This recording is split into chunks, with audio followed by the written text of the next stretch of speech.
In Crimea saw an unidentified sniper opening fire on both local self-defense forces and the Ukrainian military. Local authorities have been investigating the case, but the U.S. State Department has already assigned the blame, as RT's Anastasia Churkina now investigates. A shooting in Crimea creates a stir in the international community. The spokesperson for the U.S. State Department, Psaki, posts a tweet saying, "Stop the shooting in Simferopol. Clear that Russia fired the first shot."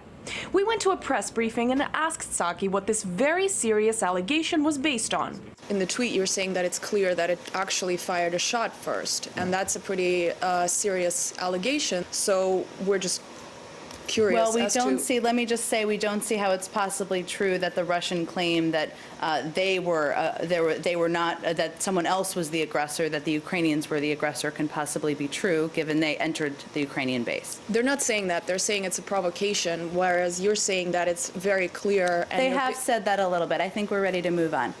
Do we have another topic?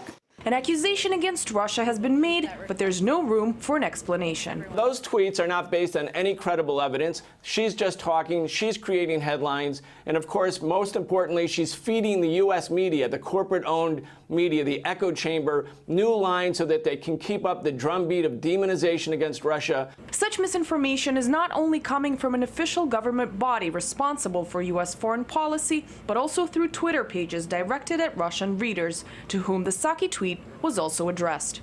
Like this Russian-language Twitter page called Ukr Progress, set up by the State Department, which has been tweeting unattributed allegations like this one, accusing Vladimir Putin of allowing one Ukrainian serviceman to be shot dead. This is the new State Department spokesperson who took the place of Victoria Nuland, who was the spokeswoman provocateur behind supporting the Maidan protests, including the far-right elements. She's not functioning right now as a diplomat, and she's not functioning right now as some sort of objective spokesperson. This is a propaganda machine. In the media war against Russia, U.S. officials seem to be inventing the rules as they go along, from flip-flopping on their own principles depending on their current geopolitical focus to feeding an endless stream of misinformation while ignoring the need to explain not only highly questionable but also dangerous statements. Anastasia Churkina, RT, Washington, D.C.